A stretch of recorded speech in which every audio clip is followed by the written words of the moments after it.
दोस्तों, मेरा नाम शशिकांत है। मैं एक ट्रक ड्राइवर हूँ। उत्तराखंड में मेरा घर है, मेरा परिवार है। लेकिन मैं उत्तराखंड से बाहर भी जाता था अपना ट्रक को लेकर के चलाने के लिए। और जब अपने घर लौटता था, चाहे दिन हो या रात हो, मैं अपने परिवार के लिए कुछ न कुछ उपहार लेकर जरूर आता था। बच्चों के लिए मिठाइयाँ और बड़ों के लिए कुछ न कुछ, जो हमें बताते थे कि शशिकांत, जब अगली बार लौट के आना तो हमारे लिए कुछ अलग अलग से चीज़ ले आना। तो मैं सबका ख्याल रखता था। लेकिन बच्चों का जो पसंद था वो तो मिठाई ही थी। ये जो घटना मेरे साथ में हुई थी ना, वो साल था 1990 का। मैं नौजवान था, ट्रक चलाने का काम करता था। एक बार जब अपने शहर से निकलता था तो 3 दिन 4 दिन, कभी कभी तो 10-15 दिन भी लग जाता था। जब मैं लंबी दूरी का सफ़र करता था तब उसमें बहुत टाइम लगता था। मैं उस रात का घटना का जिक्र मैं आपको करने जा रहा हूँ। मैं जब अपने काम ख़त्म करके अब मैं अपने गांव की तरफ लौट रहा था। मुझे अपने घर से गए हुए लगभग 1 हफ्ता बीत चुका था। मुझे ध्यान था, लोगों को फरमाइश कि भैया आप जब लौटना तो मेरे लिए ये ले आना। कोई ना कोई हमें जो फरमाइश करता था, मैं सबका ख्याल रखता था। सबकी फरमाइश को मैं सहेज कर रखा था। और बच्चों के लिए तो मिठाई मैं कभी भी लाना भूलता नहीं था। मैं बड़ा खुश था कि चलो हफ्ता दिन के बाद मैं घर लौट रहा हूँ। रात के करीब 11 बजा हुआ था। अब मैं बस 1 घंटे की दूरी पर था। मेरा तो मन कर रहा था कि कब मैं अपने ट्रक को हवाई जहाज बना लूं और सीधा अपने घर के पास लैंड करूं, क्योंकि मुझे थकावट भी हो रही थी और नींद पर काबू रखना मुझे बड़ा मुश्किल हो रहा था। आखिरकार मुझे लगने लगा कि ऐसे तो मेरा दिक्कत हो जाएगी, परेशानी हो जाएगी। मैं झपकी उबासियाँ ले रहा था। मेरे उस्ताद कहते थे कि बेटा, कभी भी ऐसा नींद का प्रभाव आ जाए ना तो बेपरवाह मत रहना, ट्रक को रोको और कुछ देर इधर उधर टहलना शुरू कर दो। तुम्हारे पास पानी है तो पानी से कुल्ला करो, अपने आँखों पर थोड़ा पानी का इस्तेमाल करो। आप फिर कुछ देर तक शांत खड़े रहो, देखना नींद का जो असर है ना वो कम हो जाएगा। मैं सोचा कि अभी तो 1 घंटा का सफ़र है, आगे पहाड़ी रास्ता है, ढलान है। अगर मेरे साथ में कुछ ऐसा हो गया फिर तो मेरा सब कुछ तबाह हो जाएगा। मैं अपने उस्ताद को बात को ध्यान करता हूँ। मैं ट्रक साइड में रोक देता हूँ। वो भी पहाड़ी जगह था, पहाड़ी रास्ता था। अब मैं जैसा मेरे उस्ताद ने कहा था, मैं अपने ट्रक से उतर करके इधर उधर टहलना शुरू कर देता हूँ। आखिरकार मुझे थोड़ा फर्क महसूस होता है, नींद पर मैं काबू करने लगता हूँ। और आखिरी बार तो बस वो पानी का जो आंखों पर डालना था वो मैं डाल करके, और तब मुझे बहुत राहत मिली थी कि हाँ, अब मैं अपना ट्रक को मज़े से चला सकता हूँ। मुझे लगने लगा कि मैं बिल्कुल अब नींद से जाग चुका हूँ। मैं सोचा चलो जब इतना कर ही लिया तो थोड़ा बाथरूम हो लेते हैं, हल्का हो लेते हैं, और इसके बाद तो घर 1 घंटे का सफ़र है ही है, चल देते हैं। मैं बाथरूम जाता हूँ और इसके बाद बाथरूम से जब लौट के आता हूँ ना, मैं अपने ट्रक की तरफ देखता हूँ जहाँ मेरा ट्रक खड़ा है। मैं देखता हूँ कुछ काले काले से लोग, जो बिल्कुल जैसे काले कपड़े पहन रखे हों, बड़े बड़े बाल, हमारे ट्रक को घेर रखा था। जहाँ हमारा गेट था, खिड़की थी, जहाँ से हम अंदर जाते हैं और बाहर आते हैं, वहाँ पर भी लोग ऐसे ही नज़र आ रहे थे। कम से कम 5-7 लोग तो थे। मैं जब देखता हूँ तो मेरा तो हालत ख़राब हो जाती है। ये कौन लोग हैं भाई? ये कौन लोग हमारे ट्रक में कोई चोरी कर रहे हैं क्या? मेरा दिल धक से हो जाता है। मैं जोश से एकदम कहता हूँ ना कि होश खो देता हूँ। मुझे लगता है कि भाई मेरे पास में रुपये पैसे हैं और अपने परिवार के लिए कुछ जो सामान है मैं ख़रीदा था वो भी महंगे सामान है, ऐसा मैं होने नहीं दूंगा। मैं नौजवान किस्म का नौजवान तो था, लेकिन थोड़ा मैं पहलवान टाइप का अपना शरीर को बना रखा था। मेरे में हिम्मत थी। मुझे तो वो चोर उचक्का जैसे ही लगे थे। अगर मैं जान लेता कि वो चोर उचक्का नहीं कोई और हैं तो मेरी हिम्मत कभी नहीं होती उनसे टकराने के लिए। मैं शोर करता हुआ हल्ला करता हूँ, कौन है तुम लोग? हटो हमारे ट्रक से, हटो हटो, तुम लोग अंदर कैसे बढ़ गए? और जैसे ही मैं ट्रक के पास पहुंचता हूं, दरवाजे के पास में, आज जो मैं देखता हूं ना, तो मेरा तो होश उड़ जाता है। मैं इतना शोर मचा के गया था कि एक दो जो लोग थे वो तो अंदर थे, वो कुछ ढूंढ रहे थे, और दो तीन लोग जो बाहर में इधर उधर थे। मैं एक तो हमारे गेट के पास में खड़ा था, वो हमारी तरफ पलट के देखता है ना, तो मेरी तो सिट्टी पिट्टी गुम हो जाती है। इतनी खतरनाक चेहरा मैंने कभी जीवन में कभी देखा भी नहीं था। इतने बुरे सपने मुझे नहीं आए थे जितना ये भयानक चेहरा था जिसको मैं सामना कर रहा था। मेरी तो हालत ख़राब हो गई, मेरी बोलती बंद हो गई। मैं पहलवान सरीखा इंसान था, लेकिन भूत प्रेत के आगे अब मेरा जोश ठंडा हो गया था। मेरी नज़र में, पहली नज़र में मैं ताड़ गया था, ये तो सारे भूत प्रेत हैं, हमारे ट्रक में कर क्या रहे हैं। तभी मैं जो देख रहा हूँ ना, विश्वास नहीं हो रहा है।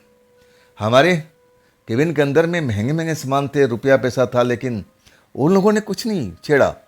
बस वो बच्चों के लिए जो मिठाई थी, जो कई पैकेटों में सब बच्चों के लिए अलग अलग पैक करवा कर रखी थी, सारी मिठाई निकाल लिए थे।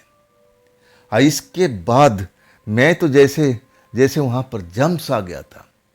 बस मेरा शरीर कांप रहा था, दिमाग सुन्न हुआ पड़ा था। मैं कहने लगा, हे ईश्वर, ये सब क्या हो रहा है, ये क्या हो रहा है। मेरी हिम्मत जवाब दे चुकी थी।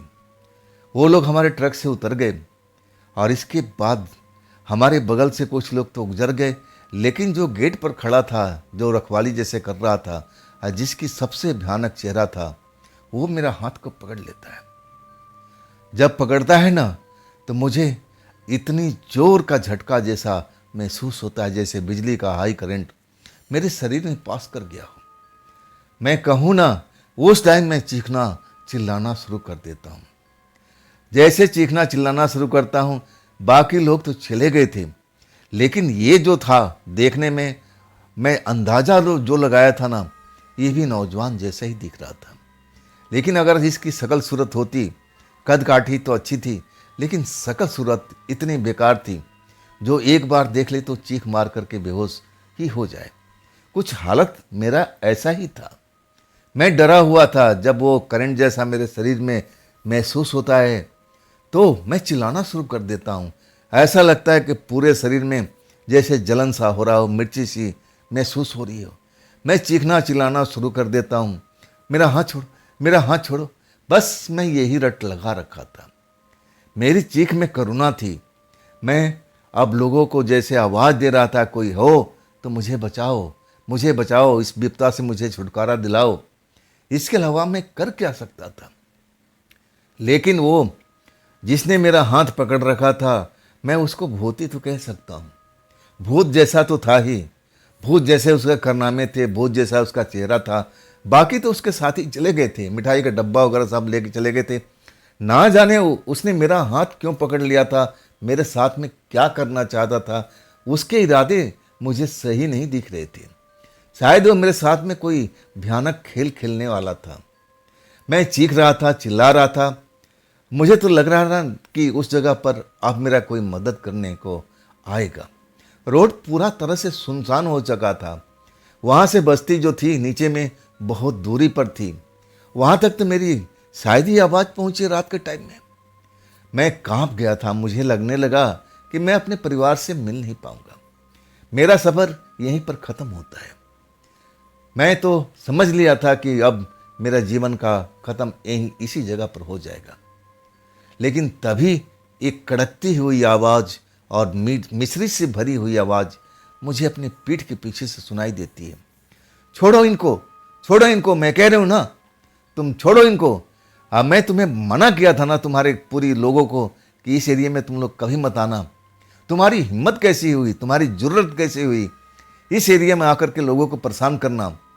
भाग जाओ, इसको छोड़ दो, इसको छोड़ दो। जैसे ही वो मीठी आवाज़ सहज से भरी हुई और गुस्से में हो जाती है, तो उसका थोड़ा अंदाज भी बदल जाता है। मैं तो बिल्कुल अभी भी कांप रहा था। मुझे तो लग रहा था कि ये सब मिली जुली सरकार है, ये भी कोई भूत प्रेत है, और मैं तो ध्यान ही नहीं दे रहा था। बस मुझे लग रहा था कि मेरा तो सफ़र का अंतिम पड़ाव यही है। लेकिन पीछे से जो आवाज़ आ रही थी, अब उसका प्रक्रिया उल्टा होने लगा था। भूत पर हाथ छोड़ दिया। हाथ छोड़ करके मैं देख रहा था कि वो पीछे पीछे, अब कदम उसके पीछे हट रहे थे, कदम पीछे हटते जा रहे थे। लेकिन पीछे से कौन था, कौन थी जो आवाज़ दे रही थी, डरा रही थी, उनको भगाने का कोशिश कर रही थी और उसमें सफल भी हो रही थी। वो जो भूत था पीछे हटता गया, पीछे हटता गया। लेकिन अभी तक मैं अपने पीछे जो भी था मैं उसको देख नहीं पाया था। मैं तो एक जैसा लग रहा था कि अब तो मेरा खेल खत्म, ये कोई शक्तिशाली प्रेत आत्मा है, कोई भूत आत्मा है, इससे भी खतरनाक है। अब ये मुझे छोड़ेगी नहीं, मेरा तो काम तमाम है। अभी ये भूत तो दूसरा, एक तो भाग गया लेकिन दूसरा अब मेरे पास में आने वाला है। मैं इतना खौफ में था, मैं इतना डरा हुआ था। तभी जैसे मुझे आकर के कोई टच करता है, नौजवान नौजवान। जैसे मैं होश में आता हूँ, पीछे पलट कर देखता हूँ तो मैं देखता रह जाता हूँ। मैं देखता हूँ कि ये तो इंसान है भाई, ये तो भूत प्रेत हो ही नहीं सकता है। मैं देखता हूँ रंग बिरंगे कपड़ों में एक नौजवान लड़की खड़ी है, बाल खुले हुए, हवा चल रही तो उसके बाल उड़ते जा रहे, उसके चेहरे पर एक चमक है, रौनक है। मैं तो देख करके हैरान रह गया, इतनी रात को यहाँ तो आसपास में कोई घर भी नहीं है, ना कोई गांव है, तो ये औरत, ये लड़की आई कहाँ से आई? उम्र कोई ज़्यादा विशेष बड़ी नहीं दिख रही थी, मुझे लग रहा था कि मेरी ही उम्र के आसपास की थी, 25, 26, 27, मुझे यही अंदाजा हो रहा था। लेकिन अभी मैं उसके सवाल का जवाब नहीं दे पा रहा था। मैं उसको एक टक देखते जा रहा था, वो बार बार नौजवान नौजवान कह रही थी। आखिरकार एक दो बार मुझे छूती है और तब मैं कहूँ ना कि मेरी आवाज़ बाहर निकलती है। ना तो एक पल के लिए तो मैं बस देखता ही रह गया था। मुझे लगा कि मैं अब क्या है, अलग दुनिया में आ चुका हूँ। इतनी खूबसूरत औरत ये आधी रात को यहाँ कर क्या रही है? अभी तक जो मेरे मन में संदेह था वो खत्म नहीं हुआ था। मुझे लगा कि वो तो काला रंग का भूत था, भयानक था, लेकिन ये सुंदर भूत है, ये भी भूतनी है। सच कहूँ मुझे अभी भी विश्वास नहीं था, लेकिन वो नौजवान नौजवान करके मुझे 2-3 बार छूती है और तब मैं, मेरे मुंह से, गले से आवाज़ निकलती है, आप मुझे छोड़ दीजिए, आप मुझे छोड़ दीजिए, आप मुझे मारिएगा नहीं, आप मुझे मारिएगा नहीं। जो मेरे पास में आप सब कुछ ले लीजिए, मेरा ट्रक में जो भी है, रुपया पैसा सब कुछ आप ले लीजिए, लेकिन मेरी जान को छोड़ दीजिए। हंसने लगती है, पहले तो धीमे से, आप फिर खिलखिला के हंसने लगती है। कहती है, नौजवान, हम तुम्हें कोई लूटने के लिए नहीं आए हैं, ना तुम्हें सताने के लिए आए हैं और ना तुम्हें पकड़ने के लिए, ना मारने के लिए। तुम्हारे साथ जो खेल हो रहा था तुमने देखा नहीं? वो सब जो तुम्हें दिखाई दे रहे थे और जो तुम्हें पकड़ रखा था, क्या तुम जानती हो कौन है? मैं अभी भी डरा हुआ था, खौफ में था। मुझे तो लग रहा था कि वो देखने में बुरा था, लेकिन ये देखने में अच्छी है, ये भी उसी के भाई बहन होगी जो अलग रूप लेकर के मेरे पास में आई है मुझे भरमाने के लिए। मैं कहने लगा कि नहीं नहीं, मुझे नहीं पता है, मुझे नहीं पता है, आपको जो चाहिए हमारे ट्रक से ले लीजिए, लेकिन हमारी जान को छोड़ दीजिए, मेरी जान को छोड़ दीजिए। फिर वो हंसने लगी, खिलखिलाने लगी और कहने लगी, नौजवान, डरो मत, डरो मत, डरो मत, शांत हो जाओ, शांत हो जाओ, मेरी बात को सुनो। लेकिन तो मैं जैसे सदमे में था, मुझे लग रहा था कि बस ये अपना रंग रूप अभी बदलेगी, जैसा वो काला मैंने देखा था भूत, ऐसा भी इसका शक्ल हो जाएगा, मुझे यही लग रहा था। लेकिन वो मेरे सर पर हाथ फेरती है, अब मुझे समझाती है कि मुझसे डरने की आवश्यकता नहीं है, मैं उन जैसा नहीं हूँ, मैं उन जैसा नहीं हूँ। मैं अब उसको जो देखता हूँ तो उसका रंग रूप नहीं बदला था, बिल्कुल जैसे दिखाई दे रही थी अभी तक वो सुंदर दिखाई दे रही थी। तब मैं कहता हूँ, आप कौन हैं, आप कौन हैं? तब वो कहती है, मैं भी उन्हीं का जैसा हूँ, लेकिन मैं उन जैसा नहीं हूँ, मैं भी एक प्रेतात्मा हूँ, वो तो शैतानी आत्मा है, लेकिन मैं नहीं हूँ। मैं लोगों को रक्षा करने के काम करती हूँ, मैं उनको घर का रास्ता दिखाती हूँ। वो भटके हुए मुसाफिर जो होते हैं, मैं सही रास्ता दिखा करके और उनको सही जगह भेजती हूँ।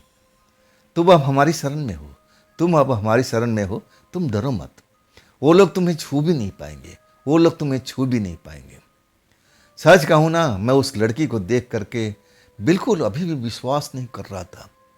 मुझे लग रहा था कि ये मेरे साथ में छल कपट कर रही है। कुछ देर के बाद अपना रंग रूप बदल देगी और फिर वैसे ही भूत की तरह दिखने लगेगी। मैं मुझे खा जाएगी, मुझे मार देगी, ऐसा मैं उस टाइम में डर रहा था, समझ रहा था। लेकिन जब वो आश्वासन देने लगी और उसका रंग रूप भी नहीं बदला, तब मैं थोड़ा अपना डर कम करता हूँ। कहता हूँ, आप कौन हैं? क्या आप भी भूत प्रेत हो? तब कहती है, हाँ मैं भी हूँ, लेकिन उन जैसा नहीं हूँ। तुम्हें अब बताओ, तुम्हें इस जगह पर ट्रक क्यों रोकना पड़ा था? क्या तुम्हें जानकारी नहीं है कि आज रात कौन सी है? मैं नाम में सर हिलाता हूँ, नहीं नहीं, मुझे नहीं मालूम, मुझे नहीं मालूम। तब वो कहती है, आज पूर्णमासी की पूनम की रात है। पूनम की रात में वो लोग ज़्यादा शक्तिशाली हो जाते हैं। तभी वो तुम्हारे पास में आए थे। शुक्र था कि मैंने तुम्हारी आवाज़ को सुन लिया था। मैं पास में ही थी। जब तुम्हारी आवाज़ मेरे कानों में पड़ी तो मुझे लगा कि कोई ना कोई राहगीर मुसीबत में है, मुझे मदद करना चाहिए। तब मैं भाग के आई हूँ। नौजवान, तुम अब सुरक्षित हो, अपने आप को सुरक्षित समझो। मैं तुम्हें कोई कष्ट नहीं देने वाली, लेकिन देखो अभी भी समय तुम्हारा खराब चल रहा है। अभी तो ये छोटी सी टोली थी, आगे और भी ऐसी ताकत है जो तुम्हारी राह देख रही है। अब मैं तो कहती हूँ कि कुछ देर के लिए आप मेरे पास ही चलो। इस जगह पर अब तुम्हें रहना बिल्कुल सही नहीं है। मैं एक तुम्हें सुरक्षित जगह पर लेकर चलती हूँ और वहाँ पर तुम बिल्कुल सुरक्षित रहोगे, मेरी निगरानी में रहोगे, तुम्हें कोई छू भी नहीं पाएगा। सच कहूँ ना, मुझे सोचने और समझने की शक्ति बिल्कुल चली गई थी। मुझे तो लग रहा था कि एक पल फिर अपना रंग रूप बदलेगी। मुझे बार बार वही खौफ मुझे डरा रहा था। लेकिन वो जो अच्छी अच्छी बात करने लगी, आपने आपको बोलने लगी कि मैं तो लोगों को मदद करती हूँ, तब मैं थोड़ा बहुत उस पर विश्वास करने लगा था। मैं कहने लगा, क्या आगे भी और भी ऐसे लोग हैं? तब कहती है, आज विशेष रात है ना, आज पूनम की रात है ना। वो अपने शिकार के तलाश में निकलते हैं और देखो तुम्हें तो वो ढूंढ ही लेंगे, वही लोग तुम्हारा पीछा करेंगे। मैं तो खौफ में भर गया था कि अब मैं क्या करूं, अब मैं क्या करूं। लेकिन वो बोल रही थी कि देखो समय अभी तुम्हारा खराब चल रहा है, ये जो रास्ता है ना भूत प्रेतों से अभी भरा हुआ है, तुम्हें हर कदम पर तुम्हें खतरा मिलेगा। मैं तो कहती हूँ कि कुछ टाइम हमारे साथ में व्यतीत करो, मेरी निगरानी में रहोगे, और जब सही समय आएगा मैं तुम्हें यहाँ तक छोड़ दूंगी। अब मेरे पास में कोई चारा भी नहीं था। तभी कुछ काला काला सा जैसे धुआं सा मुझे ट्रक के आगे गोल गोल घूमते हुए दिखाई देने लगा था। मैं जब धुआं देखता हूँ तब वही लड़की कहती है, देखो वो आ गए, वो झुंड में है, ऐसे ही दिखते हैं, अब चलो यहाँ देर मत करो। वो तादाद में है, मैं उनकी इतनी तादाद में सामना कर नहीं पाऊंगी, मैं उनकी इतनी तादाद में है, मैं अब उनसे लड़ नहीं पाऊंगी। चलो चलो, यहाँ पर रुकना ठीक नहीं है, हम सुरक्षित स्थान पर चलते हैं। अगले पल वो औरत नहीं कह सकता, उसको मैं लड़की ही कह सकता हूँ, वो मेरा हाथ पकड़ती है और दूसरी साइड पहाड़ी रास्तों में जहाँ पर घने पेड़ भी थे उस तरफ लेकर चल देती है। मैं अपने ट्रक को बार बार मुड़ के देखता हूँ और तब कहती है, ट्रक तुम्हारा कोई नहीं छुएगा, ट्रक तुम्हारा सुरक्षित रहेगा, लेकिन ये लोग हैं ना अभी भी हमारा पीछा करेंगे, हमें जल्दी चलना चाहिए, सुरक्षित स्थान पर पहुंचना चाहिए, तभी तुम सही सलामत बच सकते हो। मैं तो जैसे इतना डरा हुआ था, मुझे तो कुछ भी नहीं सूझ रहा था। मुझे तो लग रहा था कि मैं एक अलग दुनिया में आ चुका हूँ। मैंने ट्रक का सफ़र इतना किया है ऐसे ऐसे अंधेरी जगह पर, अब मुझे कुछ आज तक ऐसा अनुभव नहीं हुआ था जो आज हमारे गांव के आसपास ही ये सब मुझे इतना बुरा अनुभव मुझे महसूस हो रहा था। मैं तो भूत प्रेत के बारे में कहानियाँ जरूर सुना था, लेकिन ऐसा नहीं सुना था कि वो झुंड में आते हैं, अब हमारे साथ में हमला करेंगे।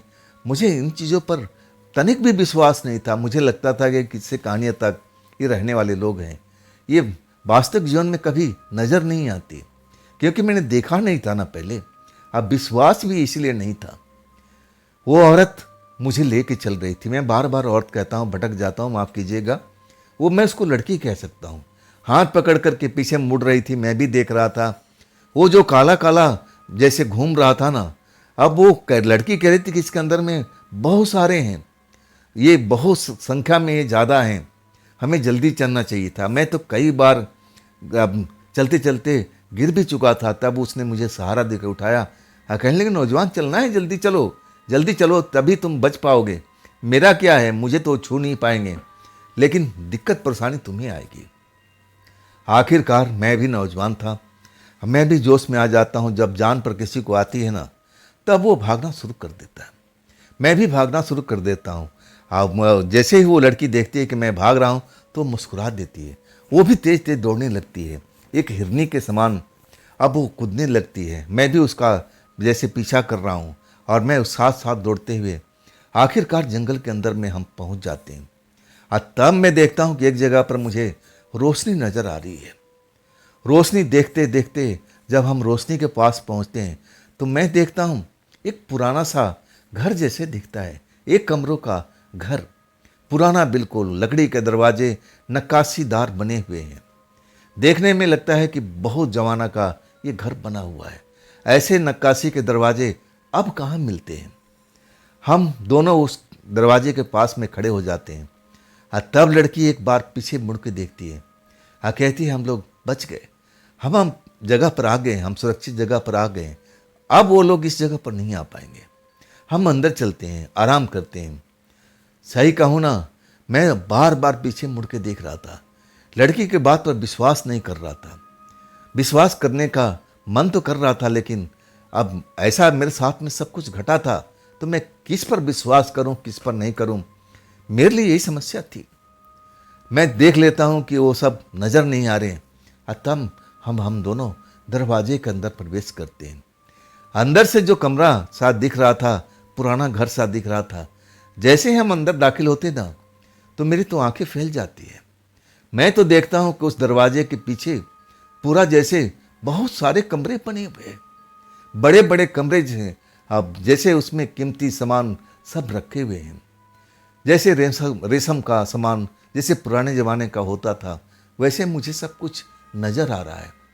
ऐसा लग रहा है कि रोशनी से चमचमा रहा है पूरा घर, जबकि बाहर से देखने में एक छोटा सा घर, दरवाज़ा, बस यही मुझे नज़र आ रहा था कि जंगल में कोई बना रखा होगा। लेकिन जब अंदर पहुंचता हूं तब देख के हैरान हो जाता हूं कि अरे तो बहुत बड़ा एरिया है, ना जाने इसमें कितने घर बने हुए हैं। अभी तक तो मुझे कुछ भी समझ में नहीं आ रहा है। शायद मैं चकरा गया था, दिमाग चकरा गया था। तब वो लड़की कहती है घबराओ मत, हम सुरक्षित पहुंच गए हैं, अब आओ। अब वो मुझे लेके जाती है कमरे के अंदर में। बड़ा सा पर्दा, भारी पर्दा लटका हुआ था। जब हम अंदर प्रवेश करते हैं तो मैं देखता हूँ मखमली गद्दों वाला कुर्सी वगैरह जो पुराने ज़माने की थी, ऐसी लगी हुई है। शायद वो बैठक वाला रूम था। अब मैं चारों तरफ दीवार पर देखने लगता हूँ। अब देख देख करके दिमाग चकरा रहा है कि मैं किस ज़माने में आ गया हूँ। ऐसा सामान तो बहुत पीछे छूट गया है।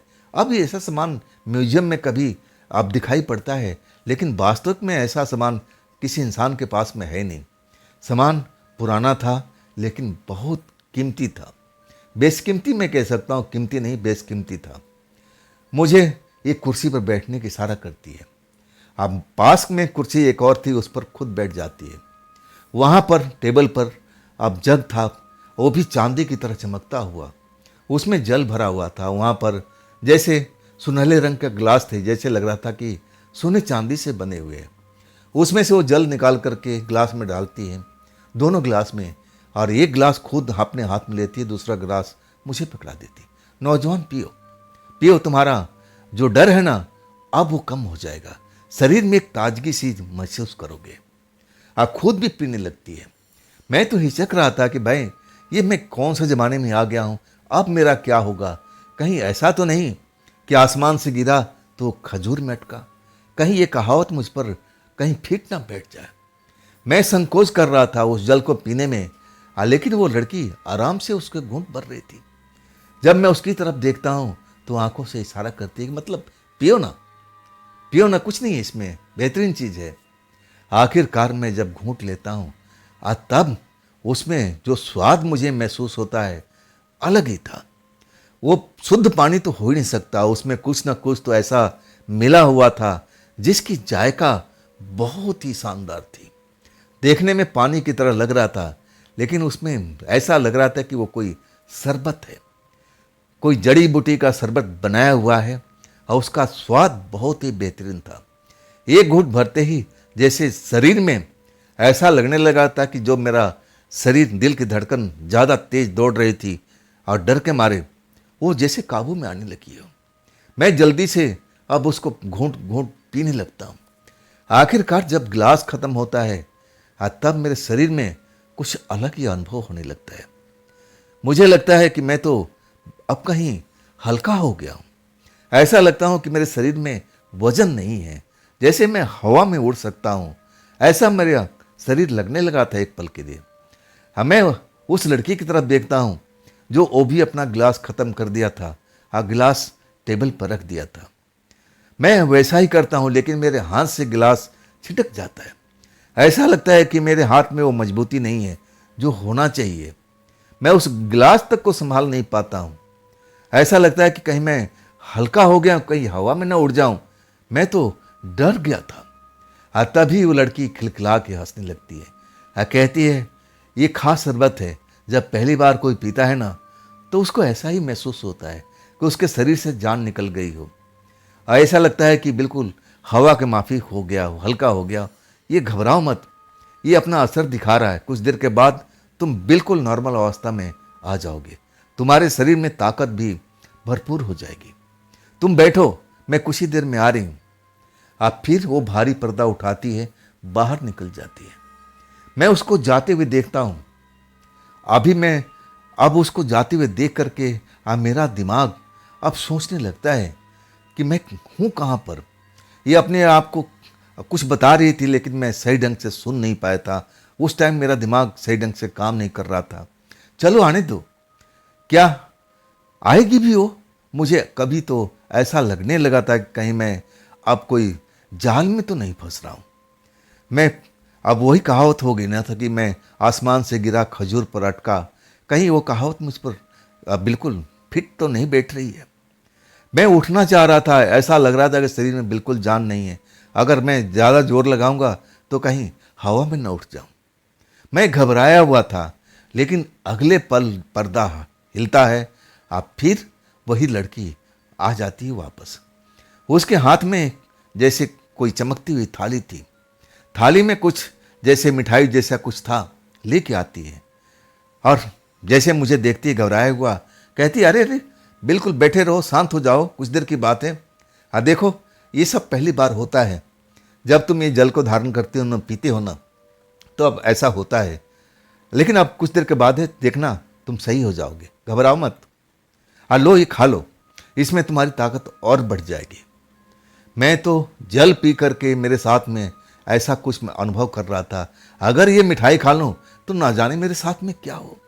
और वो ऐसी मिठाई मैंने कभी जिंदगी में नहीं देखी थी। मैं डर गया था। मैं कहने लगा, नहीं नहीं, मुझे भूख नहीं है, मैं खा नहीं पाऊंगा, मैं खा नहीं पाऊंगा। तब लड़की मुझे मीठी डांट सुनाती है। कहती है, आज तक मेरे से कोई ना नहीं बोला है, तुम भी नहीं बोल सकते हो। मैं तुम्हारी रक्षा किया है, उन भूतों से मैं तुम्हें बचाया है। तुम मुझे ना सुना रहे हो। तुम्हें तो खाना ही पड़ेगा। इसको खाने के बाद तुम्हें लगेगा कि तुमने कोई चीज़ खाया है और उसका असर तुम्हें कुछ देर के बाद दिखाई देगा। तुम डरो मत। इसके बाद वो मेरे को जबरदस्ती मिठाई देती है। मैं खाता नहीं हूँ, तब मेरे मुंह में मिठाई डाल देती है। खा के देखो, खा के देखो नौजवान। आप तो मुझ पर जैसे वो चेप हो गई थी, जबरदस्ती खिला रही थी। अगर मैं ना नुकुर करता तो बड़ी बड़ी आंखों से मुझे डराने की कोशिश करती। तुम्हें खाना पड़ेगा। मैं ना सुनना बिल्कुल पसंद नहीं करती हूँ। मैं डर गया था। मुझे तो यही लगने लगा कि मैं बहुत बड़ी जाल में फंस गया हूँ। मैं एक जाल को काट कर निकला और दूसरे जाल में आकर के गिर चुका हूँ। अब मैं इस जगह से निकल नहीं पाऊंगा। शायद मेरा अंत यहीं पर लिखा हुआ था। मैं अपने परिवार में जा नहीं पाऊंगा। अब मुझे ऐसा सब कुछ महसूस होने लगा। तभी मेरे शरीर में मिठाई खाने के बाद या जल का जो असर था वो अपना असर करने लगा। फिर मेरा शरीर पहले की तरह होने लगा। शरीर हल्का फुल्का जो था ना, फिर मुझे महसूस होने लगा कि मैं जैसा था पहले, अब मेरे शरीर में जान आ चुकी है। मैं अपने आप को फिर उसी अंदाज में पाता हूँ जैसा मैं पहले था। तब लड़की कहती है, असर हुआ ना, असर हुआ ना। तब मैं सर हिलाता हूँ कि जी जी, मैं पहले जैसा हो गया, पहले जैसा हो गया। तब कहती है, मेरा कहना मानोगे तो तुम भी सुरक्षित रहोगे। मैं तुम्हें इतना वादा करती हूँ कि मैं तुम्हें सुरक्षित रात को उनके चंगुल से निकाल के लाई हूँ। मैं तुम्हें सुरक्षित तुम्हारे घर पहुँचाने का काम करूँगी। लेकिन देखो, मुझे ना सुनना बिल्कुल पसंद नहीं है। अगर तुम ना करते रहोगे ना, तो मैं फिर तुम्हें उनके चंगुल में छोड़ आऊँगी। इसके बाद तुम जानो और तुम्हारा काम जाने। गहरी मुस्कान लेती है। मैं उसकी मुस्कान देखता हूँ ना, और उसकी अंगड़ाई, तो मेरे तो रोम रोम कांप जाता है। देखने में नौजवान सुंदर थी, लेकिन अभी तक मैं उसको पूर्ण रूप से जान नहीं पाया था। ये है क्या भला? वो कुछ बोल रही थी अपने आप को। अब मैं उस टाइम बहुत ही, एक तरह से कहूँ, परेशानी में था, समझ नहीं पाया था। मैं तो कांप गया था उसको देख करके। मुस्कुराती है, कहती है, नौजवान, अब चलो, इस कमरे का काम खत्म हो गया है, अब मैं दूसरे कमरे में लेके चल रही हूँ। अब मैं तो ना नहीं कर सकता था। मैं उसको गुस्सा नहीं दिलाना चाहता था। मुझे डर था कि अगर मैं ना बोलूँगा, फिर मुझे उसी जगह पर ले जाकर छोड़ेगी जहाँ पर वो भूत प्रेत मेरा इंतजार कर रहे थे। मैं डर जाता हूँ। उसकी बात मानने के अलावा मेरे पास में कोई भी दूसरा चारा नहीं था। पर्दा हटाती है, बाहर निकलती है। फिर एक दूसरा पर्दा था, अब वहाँ का पर्दा हटाती है। फिर जब मैं अंदर का नज़ारा देखता हूँ, तो मैं तो और जैसे शौक में हो जाता हूँ। मैं देखता हूँ बहुत बड़ी पलंग है, मखमली बिस्तर लगा हुआ है। मैं देख करके हैरान हो जाता हूँ, जैसे आज कोई सुहाग रात है, उस पर फूल वगैरह, गुलाब के पंखुड़ियाँ जैसे उस पर बिखरी पड़ी है। कमरा जैसे खुशबू से नहाया हुआ है। मैं जब देखता हूँ तो मैं सुहाग रात तो नहीं मनाया था, लेकिन दोस्तों से बहुत सुहाग रात के बारे में सुना था। वही सब चीज़ मुझे याद आ गया। इस लड़की का मनसा क्या है? इस लड़की का मनसा क्या है? क्या मेरे साथ में ऐसा कुछ करने की इरादा रखती है, मेरी जान बचाने के बदले में? मैं तो सन्न रह गया था। मैं अभी तक उसको समझ नहीं पाया था, ये भूत है, प्रेत है, ये क्या है। मैं क्योंकि भूत प्रेत के बारे में ज़्यादा कुछ जानता नहीं था। मेरी नज़र में चुड़ैल, भूत, दो ही शब्द मेरे जीवन के लिए काफ़ी थे। अब मैंने कभी उनको देखा नहीं था, लेकिन यहाँ आने के बाद पहली बार मुझे लगता है कि भूत, अब जो देखने में लोग बाग बताते हैं खतरनाक होते हैं, वो तो मैं देख चुका था। लेकिन ऐसा भी भूत होता है जो इतना प्यारा होता है, इतना सुंदर होता है, और वो ऐसे ऐसे खातिरदारी अपने मेहमान को करता है, ये मैं पहली बार देखा था। ना तो मैं कह नहीं सकता था, ना कहने का मतलब फिर उसी जगह पर। लड़की मुस्कुराती है, कहती है, आप बताओ, ये कमरा तुम्हें कैसे लगा? मैं डरते डरते अपने जुबान खोलता हूँ, जी बहुत बढ़िया कमरा है। तब कहती है, पसंद आया? मैंने तुम्हारे लिए खास करके इस कमरे को अब सजाया हुआ है, कोई कमी है तो बता दो। मैं चारों तरफ देखता हूँ, दिल धड़कता है। मुझे तो लग गया कि मैं इस जगह से निकल नहीं पाऊंगा। अब मेरा सब कुछ पीछे छूट चुका है। मेरे माँ बाप, मेरे घर बार, सब कुछ पीछे छूट गया है। शायद मैं अब इस जन्म में तो इस घर से मैं बाहर नहीं निकल पाऊंगा। मैं कोई ना कोई बहुत बड़े जाल के अंदर में फंस चुका हूँ। और आखिरकार वो मुस्कुराते हुए मेरा हाथ पकड़ती है, अब चलो हम आराम करते हैं। मैं उसकी आराम का मतलब समझ गया था। और तब मैं कहता हूँ, देखिए देखिए, मेरा शादी होने वाली है, कुछ दिनों के बाद मेरी शादी होने वाली है। मैं ऐसा नहीं कर सकता। अगले पल जब मैं उसका रूप देखता हूँ और उसका गुस्सा देखता हूँ, तो मैं कांप जाता हूँ। रूप तो वही था, लेकिन उसकी आंखें एकदम सुर्ख लाल हो गई थी, चेहरा तमतमा गया था। एकदम जैसे चीखती हुई बोली कि फिर तुमने ना बोला, फिर तुमने ना बोला, तुम्हें फिर वापस जाना है क्या, फिर वापस जाना है क्या? मैं फिर डर गया था। मैं सर हिलाता हूँ, नहीं, मुझे उस जगह पर उनके सामने नहीं जाना है। तब कहती है, जैसा मैं कह रही हूँ ऐसा ही तुम करो, इसी में तुम्हारा फायदा है। तुम डरो मत, मैं तुमसे वादा किया हूँ ना कि मैं तुम्हें सुरक्षित तुम्हारे घर का रास्ता जरूर दिखाऊंगी। तुम डरो मत। आखिरकार मैं इतना घबराया हुआ था, इतना मैं डरा हुआ था, लेकिन मेरे पास में कुछ ऑप्शन तो नहीं था। आखिरकार हम उस पलंग पर चले गए। जैसा वो चाह रही थी वैसा ही मुझे सब कुछ अब उसके साथ झेलना पड़ा, करना पड़ा। अब मेरे पास में कोई ऑप्शन खुला ही नहीं था। आखिरकार जब मुझे नींद आ जाती है, हम ये यूं कहूं कि मैं जैसे बेहोशी में चला जाता हूं। मुझे दिन दुनिया खबर नहीं है। मैं तो पलंग पर लेटा था, बगल में वो सुंदरी लेटी हुई थी और मैं जैसे सपने की दुनिया में हूं या मैं कहाँ हूं, मुझे कुछ होश नहीं है। लेकिन मुझे इतना याद आ रहा था कि मैं अपने घर के अंदर में हूं। मैं अपने घर के अंदर में हर दरवाजे पर जा रहा हूं। मैं देख रहा हूं कि मेरी ये माँ है, ये मेरी बहन है, मेरा भाई है। मैं उनको जा कर के छूता हूं और वो लोग मुझे देख नहीं पाते। मैं उनको पकड़ने की कोशिश करता हूं, लेकिन वो लोग मेरी पकड़ में नहीं आ रहे, ना वो मुझे देख करके पहचान भी सकते हैं। ऐसा मुझे अब लगने लगा था। अचानक मेरी नींद टूट जाती है। मैं ये कहूँ कि मैं जैसे बेहोशी से बाहर आता हूँ। मैं पसीने से नहाया हुआ था। आज जैसे ही उठता हूँ तब वो लड़की भी उठ जाती है।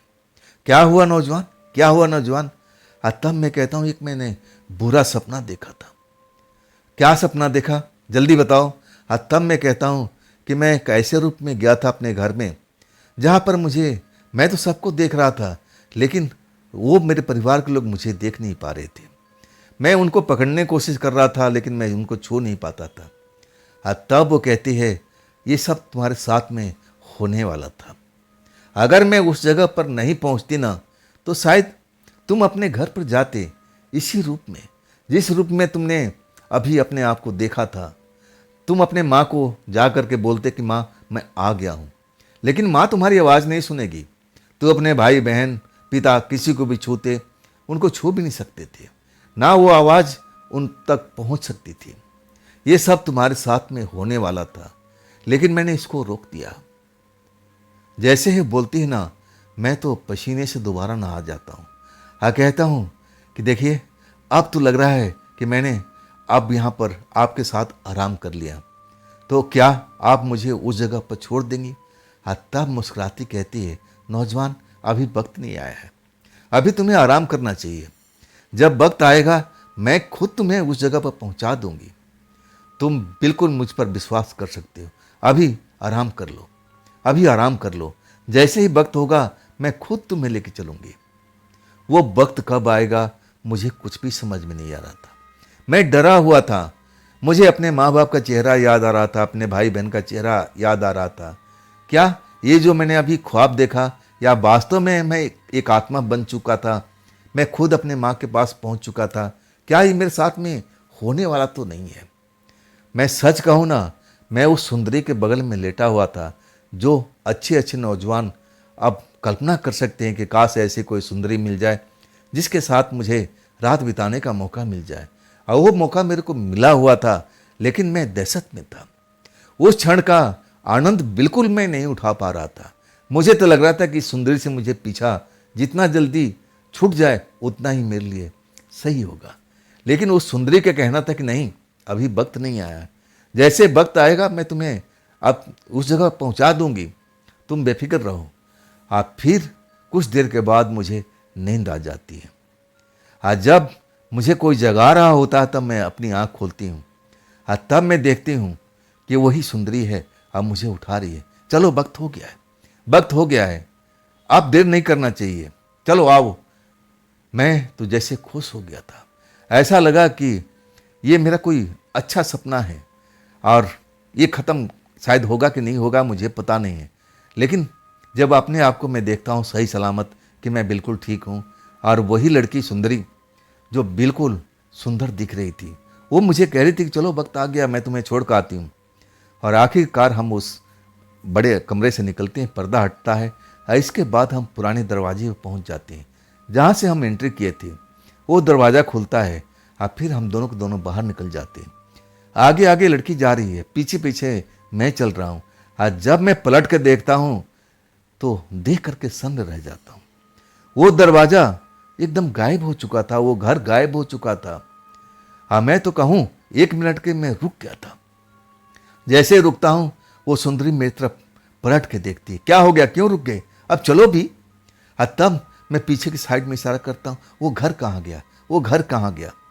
लड़की मुस्कुराती है, कहती है अब घर कुछ दिनों के बाद में नजर आएगा, अब ये इसका काम अभी का ख़त्म हो चुका है, अब चलो भी, चलो भी, मुझे भी कहीं निकलना है, मुझे भी देर हो रही है। मैंने तुमसे वादा किया था ना कि मैं तुम्हें सही सलामत तुम्हारे घर का रास्ता बता दूंगी, और देखो वो समय अब बिल्कुल आ चुका है, अब जल्दी करो। मेरे अंदर में जोश भर गया था, क्या मैं सचमुच अपने घर की तरफ जाऊंगा, मैं सचमुच अपने माँ बाप से मिल पाऊंगा। अभी भी मुझे पूर्ण रूप से विश्वास नहीं था, लेकिन जब हम उसी रास्ते से लौटते हैं तब मैं सोचने पर विवश हो जाता हूँ, ये सच कह रही थी, ये सच कह रही थी। मेरे मन में ऐसा डर बैठा हुआ था कि मैं इसके बारे में ना जाने क्या क्या सोच रहा था। अब चलो, अब चलते हैं, बार बार कह रही थी, और इसके बाद हम ट्रक के पास पहुंच जाते हैं। आज जैसे अभी सुबह सुबह का टाइम हो चुका है। मैं चारों तरफ नज़ारा देखता हूँ, हर तरफ धुंध के अलावा मुझे कुछ नज़र नहीं आता है। मतलब वो जो काली शक्तियाँ थी, वो जो प्रेतात्माएँ थी, जो मुझे अब एक तरह से डरा रही थी या मेरे साथ में कुछ बुरा करने वाली थी, अब उस जगह पर मुझे नज़र नहीं आती। वही लड़की मुझे ट्रक के अंदर बिठाती है, कहती है, नौजवान मैं तुमसे एक बात कहूँ। तब मैं कहता हूँ, जी जी बताइए, आपने मेरी रक्षा किया है, मैं आपका उपकार कैसे भूल सकता हूँ। तब मुस्कुराती है, कहती है, आप एक मेरी बात को मानोगे। मैं कहने लगा कि जी जी बताइए। तब कहती है, ये अंगूठी तुम ले लो, इसको अपने हाथ में उंगली में धारण कर लो, मेरी यादगार के रूप में। जब इस अंगूठी को देखोगे तो शायद मुझे अच्छा लगेगा। वो अंगूठी मुझे देती है, मैं उसको मना नहीं कर पाता हूँ, और खुद ही अंगूठी मेरे उंगली में पहना देती है। वो बेशकीमती अंगूठी लग रहा था। हाँ, मैं कहूँ ना, वो अंगूठी में पहनना नहीं चाहता था, मैं उस सुंदरी से पीछा छुड़ाना चाहता था, लेकिन उसने मेरी जान बचाई थी, इसीलिए मैं कुछ बोल नहीं पाया था। सुबह का वक्त जैसे एहसास होने लगा था कि अब सुबह हो चुकी है। तब मैं कहता हूँ कि मैं चलूँ क्या।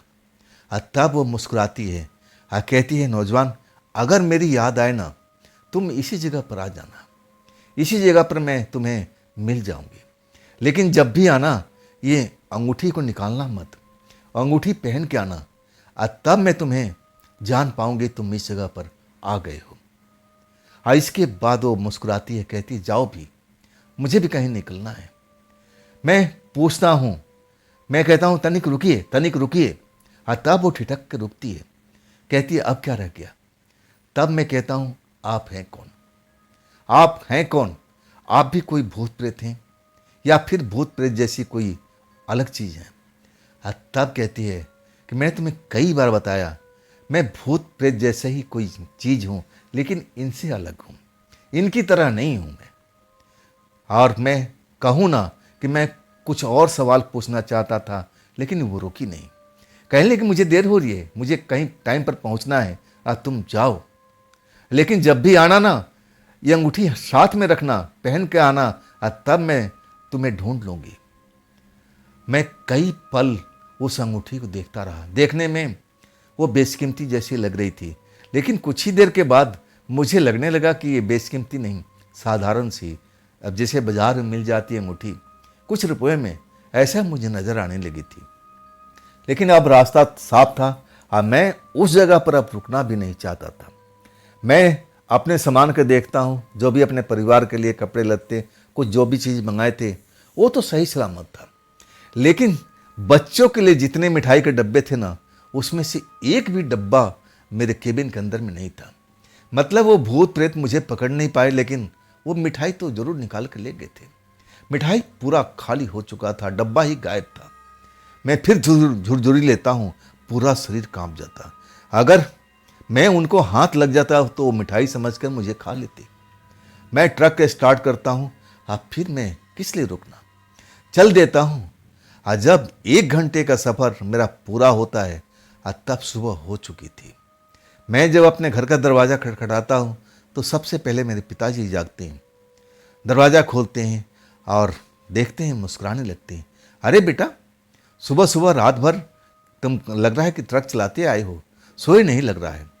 तुम्हारी आंखें चढ़ी चढ़ी नजर आ रही है और चेहरा पर थकान भी नजर आ रहा है। अब जाओ बेटा, फ्रेश हो लो और इसके बाद तुम आराम कर लो। मैं भी थोड़ा खेत खलियान से घूम के आता हूँ। अब सुबह में गांव के लोग ऐसा ही किया करते थे। अब इसके बाद जैसे ही पहुंचता हूँ, घर के सारे परिवार जग जाते हैं। अब जिसने जिसने ऑर्डर किया था सब पूछने लगते हैं कि मेरे लिए लाए, मेरे लिए लाए। अब मैं सबको देता जाता हूँ।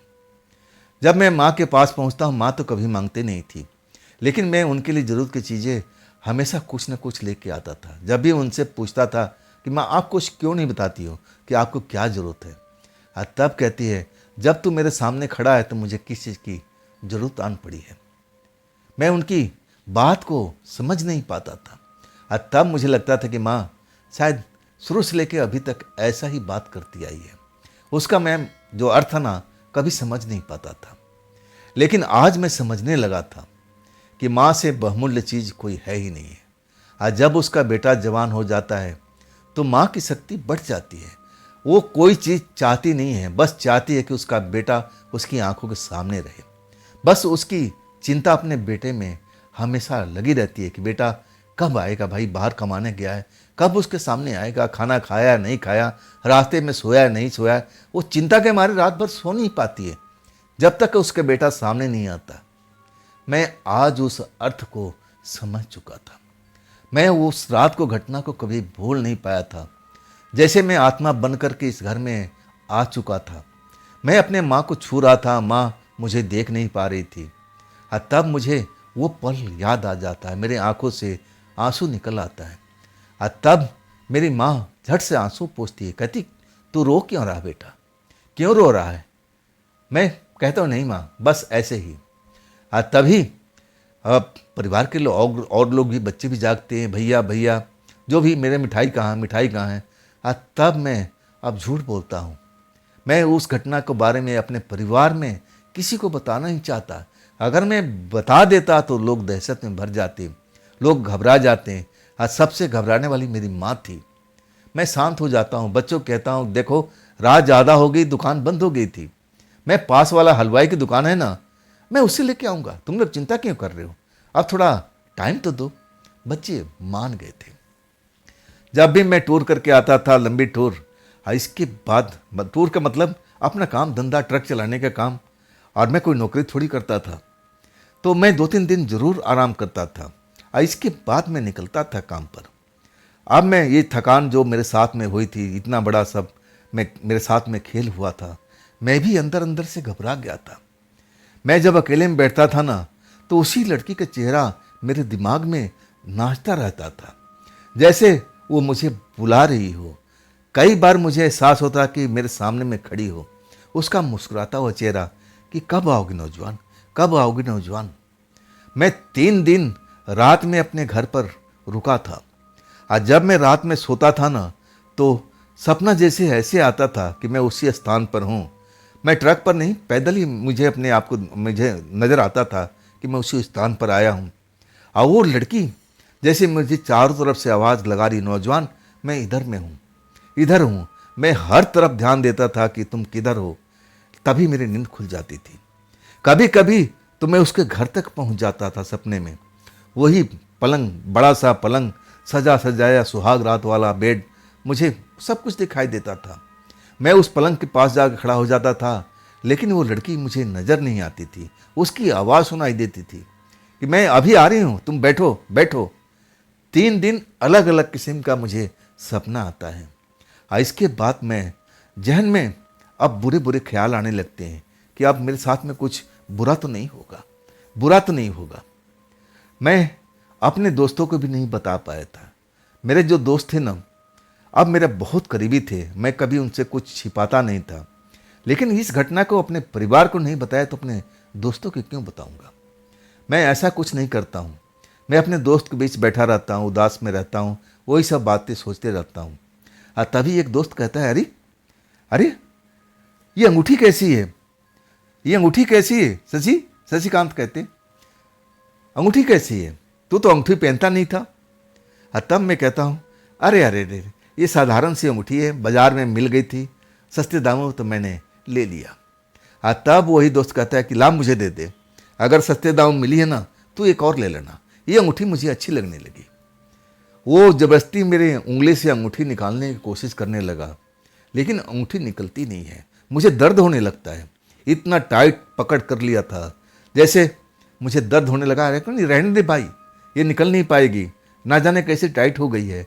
जब मैं पहना था तो लूज थी, देखो अभी सख्त हो गई है, अब तो निकल नहीं पा रही है, दर्द भी हो रहा था। तब कहता है कि अगली बार जब आएगा ना तो ऐसी अंगूठी मेरे को ला के देना। उससे मैं वादा कर लेता हूँ कि हाँ जरूर लेके आऊँगा। 3 दिन बीतने के बाद अब मुझे अलग अलग सपने जो बताए ना, उस सपने का महत्व मैं समझने की कोशिश कर रहा था अपने दिमाग में। डर भी लगता था कभी कभी। आखिरकार चौथी रात थी, चौथी रात बिता करके मैं अपने काम पर निकलने वाला था। मैं रात को सोया हुआ था, तब जो मुझे नज़र आता है ना तो मैं तो घबरा जाता हूँ। मैं देखता हूँ कि मेरे खाट के पास में वही लड़की मुस्कुराती हुई खड़ी दिखाई दे रही है। जैसे ही नज़र आती है ना तो मेरे तो एकदम दिल धक धक करने लगता है। अब वो जैसे परफ्यूम लगा रखी थी, उसकी खुशबू पूरे मेरे कमरे में भर जाती है। तब वो कहती है कि नौजवान, मैं तुम्हारा इंतज़ार कर रही थी कि तुम आओगे, तुम आओगे। मैं तुम्हारे सपने में आकर के सब कुछ बताने की कोशिश किया ताकि तुम समझ जाओ, लेकिन तुमने तो मेरी परवाह ही नहीं किया। मैं तुमसे प्यार करने लगी हूँ और मैं तुम्हें खोना नहीं चाहती हूँ। मैं तुमसे प्यार करती हूँ और तुम्हारे साथ मैं रहना चाहती हूँ। मैं जब उसकी बात सुनता हूँ ना तो मेरा दिल की धड़कन बढ़ जाती है। मुझे तो एक बार लगा कि ये मेरा सपना ही है, वास्तव है नहीं। वास्तव में ऐसा कुछ चल ही नहीं रहा है, ये सपने का दिन है।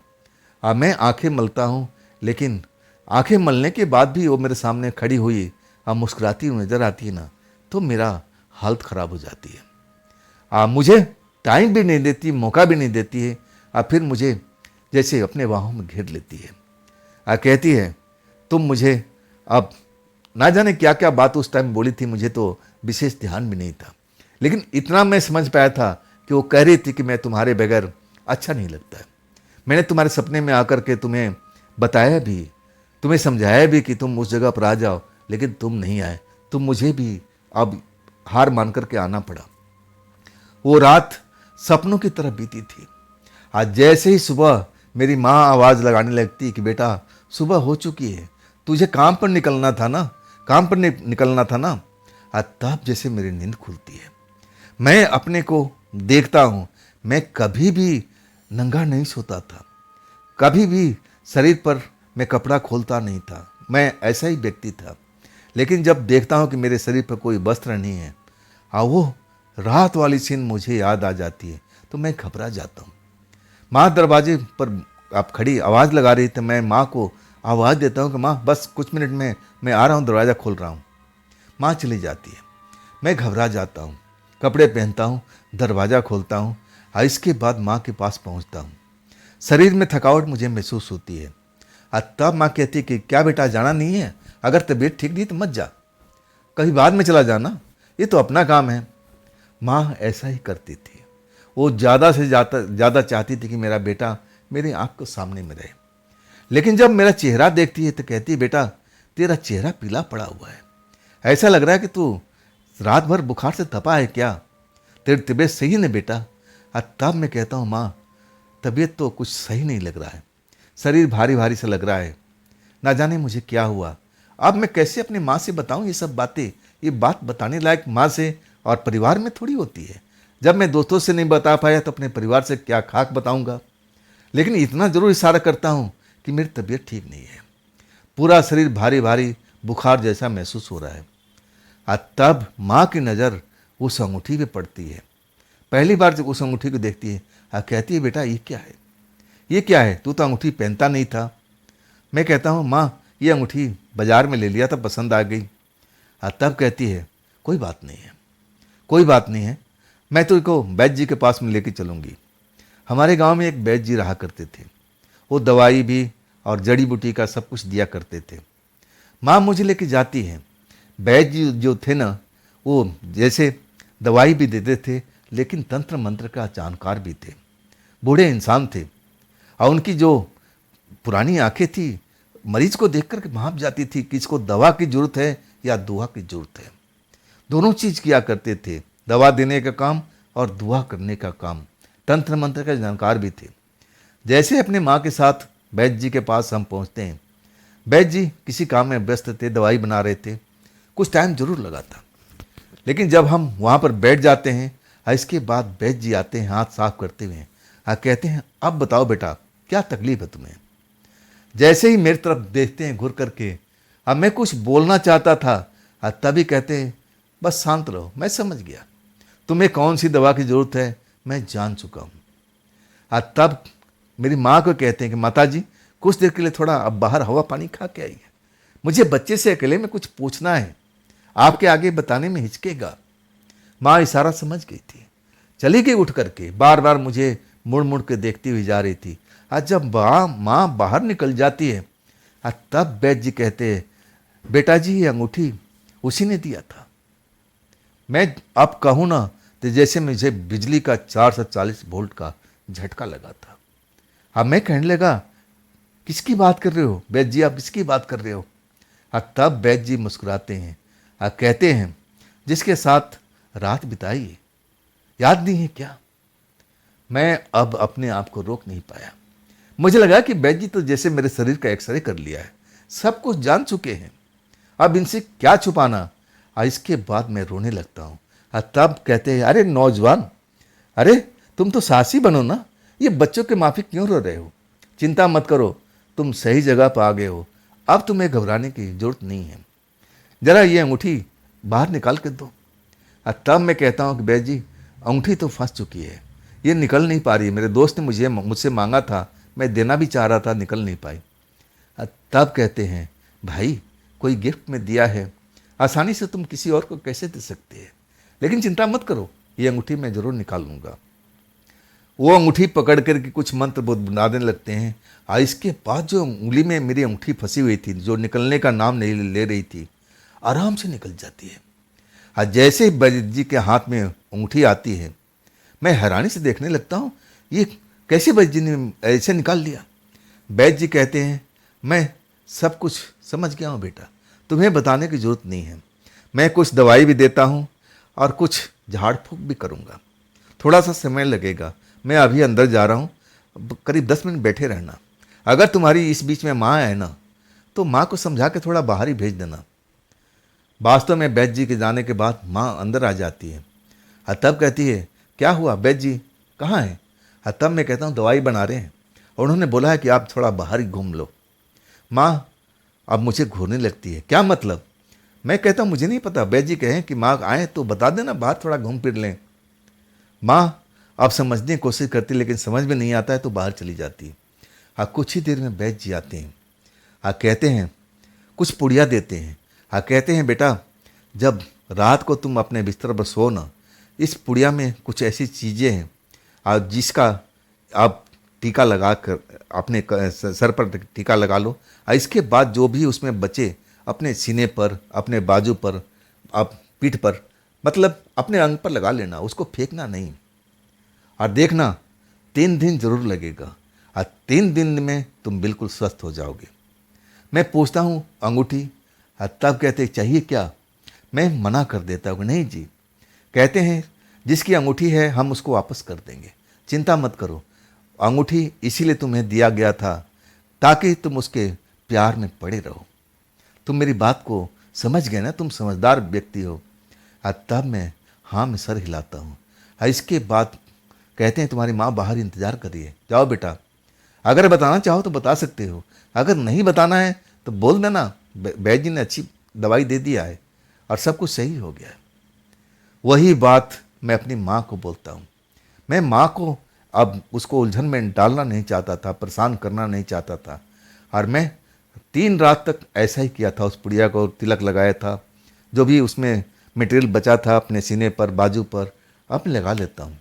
लेकिन उसके बाद ना तो कोई मुझे सपना आया और ना वो मेरे तक पहुँच पाई थी। 3 दिन जब बीतता है तो मैं चौथे दिन वैद्य जी के पास अकेले ही चला जाता हूँ। वैद्य जी देखते हैं और कहते हैं बेटा तुम पूर्णतः बिल्कुल सही हो, आज तुम अपना सफ़र जारी रख सकते हो, लेकिन बेटा तुम ट्रक ड्राइवर हो, होशियारी से ऐसे जगह पर अकेले में गुजरना ठीक नहीं होता है। मैं तो सुना हूँ कि ऐसे ऐसे जगह है वहाँ पर जहाँ पर अकेले कोई ट्रक ड्राइवर गुजरता नहीं है। तुम मेरी इस बातों को समझ रहे हो ना। जब ऐसी जगह पर तुम्हें गुजरना हो ना, तो अपने साथी का प्रतीक्षा कर लिया करो, झुंड में गुजरा करो, अकेले मत। बहुत सारी मुझे काम की बात बताते हैं और तब मैं वहाँ से विदा लेता हूँ वैद्य जी को धन्यवाद करके। और उसके बाद मैं दोबारा जब जाता हूँ, 2 महीने के बाद मैं लौटता हूँ। मैं कुछ और चीज़ भूल गया था पूछना। आज जब मैं जाता हूँ 2 महीने के बाद वैद्य जी के लिए बहुत सारा गिफ्ट लेकर के, और वैद्य जी देख करके खुश हो गए थे, ये सब मेरे लिए। और तब मैं कहता हूँ आपने मुझे अब उस चीज़ से मुझे आज़ाद किया, इतना तो अब मेरा होता है, फर्ज होता है। वैद्य जी बड़ा खुश हो गए थे। मैं चलने लगता हूँ वैद्य जी को देख के, तभी मुझे एक बात याद आ जाती है। कहता हूँ वैद्य जी मैं एक बात पूछ सकता हूँ? वैद्य जी मुस्कुराते कहते हैं हाँ बेटा पूछो, क्या पूछना चाहते हो? तब मैं उस रात की घटना का जिक्र करता हूँ। कहता हूँ वैद्य जी वहाँ पर मेरे ट्रक में बहुत सारे काले काले शक्तियाँ थी जो बहुत भयानक भयानक नज़र आ रही थी, लेकिन वो जो लड़की थी वो क्या थी? वो क्या भूत प्रेत थी, चुड़ैल थी, या फिर वो क्या थी? वैद्य जी कहते हैं बेटा तुम क्यों जानना चाहते हो? मैं कहता हूँ कि अपने दिल की तसल्ली के लिए, बस आप बताना चाहते हो तो बता सकते हो, और नहीं बताना है तो कोई जबरदस्ती नहीं है। वैद्य जी वैद्य जी कुछ देर के लिए खामोश रहते हैं, कहते हैं देखो मैं ऐसे किसी को बताता नहीं हूँ, लेकिन जब तुम अब बार बार मुझे जिक्र कर रहे हो तो मैं अब तुम्हें साफ शब्दों में बताता हूँ।